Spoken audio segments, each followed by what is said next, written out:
Hi students. So today we are in the third session of phytopathogens.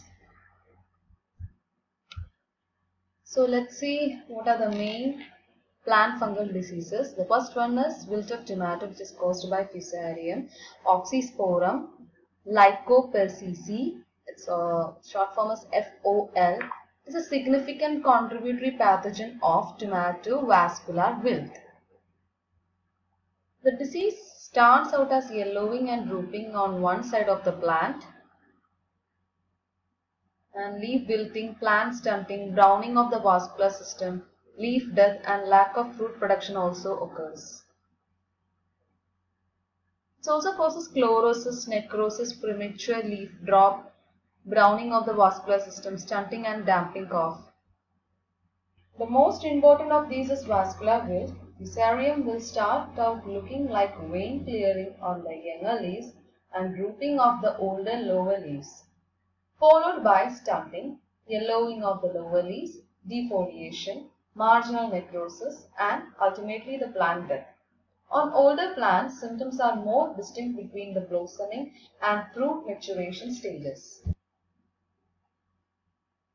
Fusarium oxysporum is a common soil pathogen and saprophyte that feeds on dead and decaying organic matter.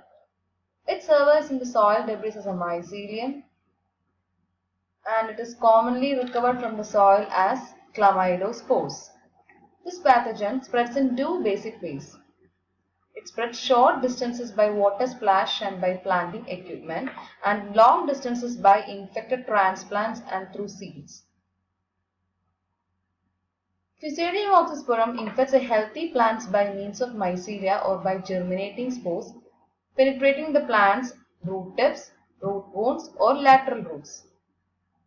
The fungi survive in the soil or associated with plant debris for up to 10 years, and disease development is favored by warm soil temperatures, and symptoms are most prevalent when temperatures range from 80 to 90 degree Fahrenheit. The fungi enter the plants through their roots and are then spread through the plant by the plant's water conducting vessels.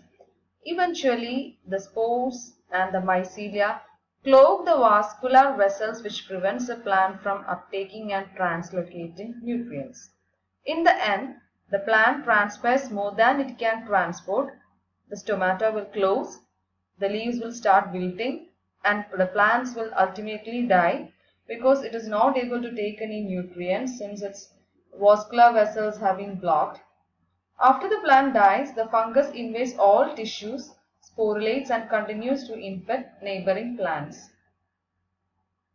Colonization and clogging of vessels, in addition to secretion of several toxins by the fungus, include fusaric acid, lycomarasmin, dihydrofusaric acid, and this play a major role in wilt symptoms development and its progression. So how can we control it? Use plant resistant varieties. Remove infected plants from the garden. Avoid over application of high nitrogen fertilizers. Sanitize and the tomato cages at the end of the season. For 4 years, do not plant any solanaceous plants in the area where infection has already occurred. So the next fungal disease is red rot of sugarcane, which is caused by Coletotrichum falcatum. It belongs to the higher classification Glomerella and order Incertae. This is one of the most severe of the known diseases of sugarcane. It was first described by Wendt in 1893. It is widely distributed throughout the sugarcane growing countries of the world. The first external evidences of disease are the drooping, withering, and finally yellowing of the upper leaves. Similarly, wilting of the entire ground and finally the entire plant shows indications of diseases and dies. Upon splitting a deceased cane during the early stages of the disease, it will be found that the fibrovascular bundles near the base are reddish in color. The protoplasm changes color and a gummy dark red material oozes out of the cells, filling the intercellular spaces. The sources of primary inoculum are the old fragmented stalks and leaves and other rubbish on which the fungus grows saprophytically. They are disseminated by wind, rain splashes, irrigation water, and also by insects. The conidia germinate readily by germ tube, which on coming in contact with any hard surface, example soil particles or plant parts, forms Apresorium from which infection hypha is produced. And the pathogen may gain entrance through the nodes at the leaf scars, through any kind of wound, through root primordia and seed cuttings. The disease cans are frequently found to be injured by insect, especially borers, and this will facilitate the entrance of the fungus, which in turn does more damage than the insects. Seed should always be taken from disease-free nurseries examined regularly by the game protection staff. Before planting, each seed set should be carefully examined, and those sets which show reddening should be discarded. And also you have to raise healthy stock for planting in plots. Next one is the early blight of potato, which is caused by Alternaria solani. It belongs to the higher classification Alternaria, class Dothidiomycetes, order Pleosporales, and division Ascomycota. Disease primarily affects leaves and stems, but under favorable weather conditions and if left uncontrolled, can result in considerable defoliation and enhance the chance for tuber infections.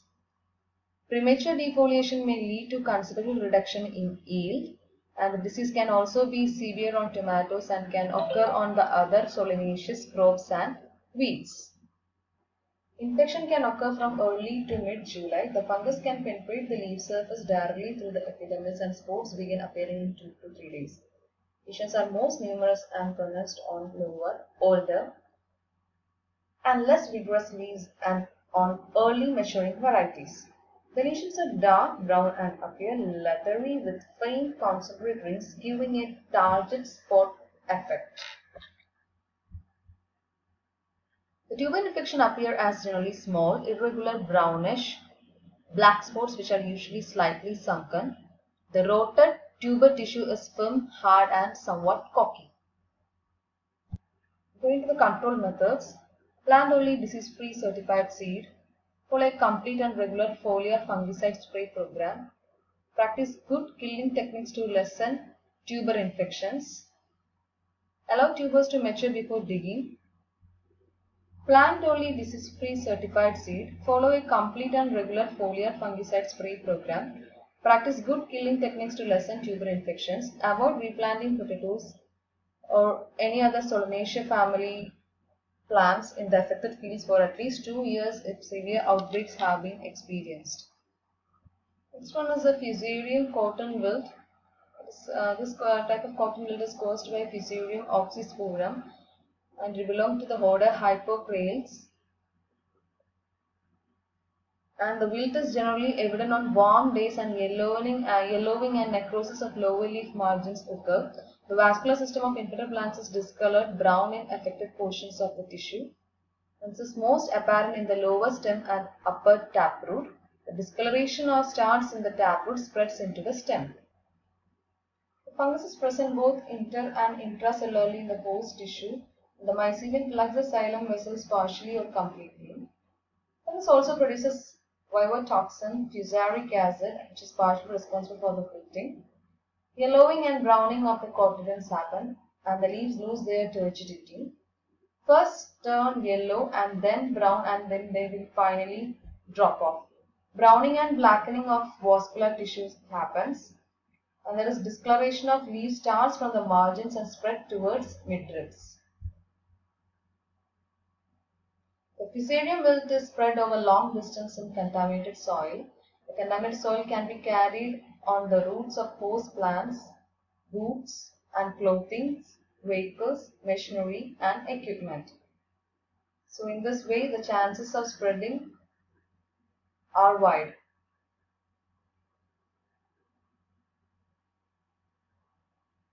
You can see the Fusarium wilt of cotton in this picture. And the control method involved treating the seeds with carboxin or carbendazim in the rate of 2 gram per kg and remove and burn the infected plant debris. Apply increased doses of potash with a balanced dose of nitrogenous and phosphatic fertilizers, and apply heavy doses of farmyard manure or other organic manures. Now we can see what are all the viral diseases. The first one is papaya ring spot virus. The term papaya ring spot was first coined by Jensen in 1949 to describe a papaya disease in Hawaii.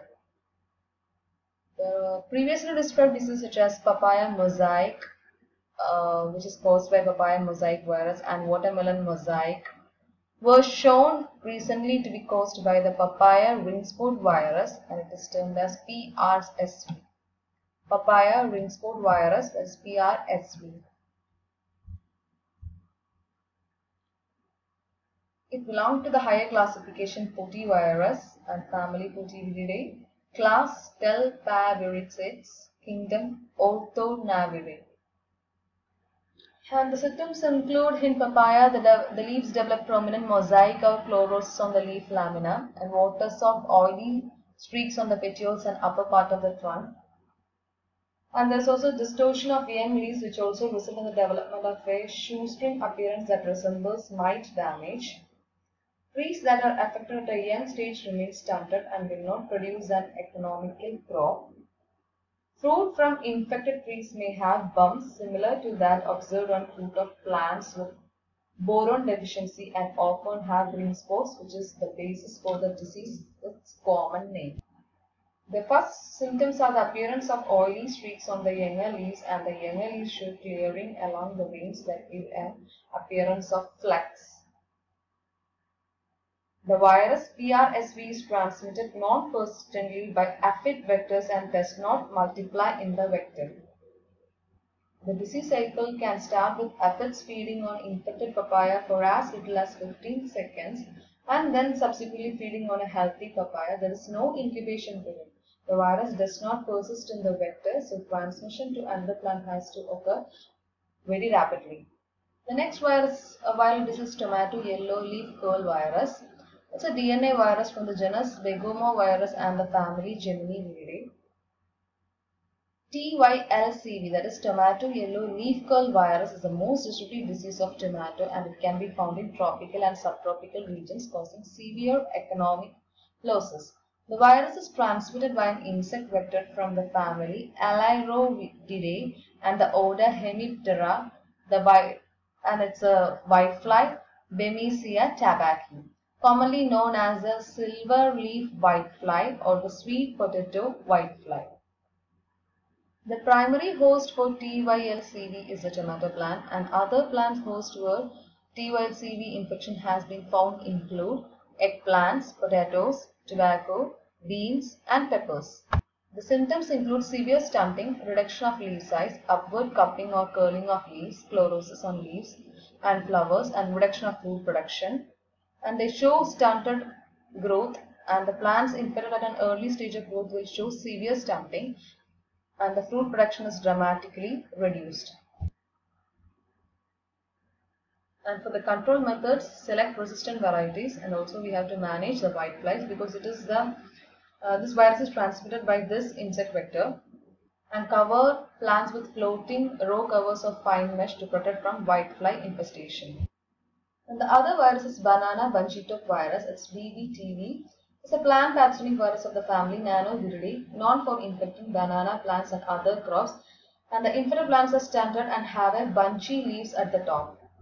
The disease affects the banana fruit and foliage. The pathogen causes cytopathological effects on the flowering tissue, and one of the most distinctive symptoms is the Morse code streaking, where the infected cells die and are light in color, causing irregular spots and dashes on the leaves that are easier to see when the waxy coating over the petiole is rubbed away.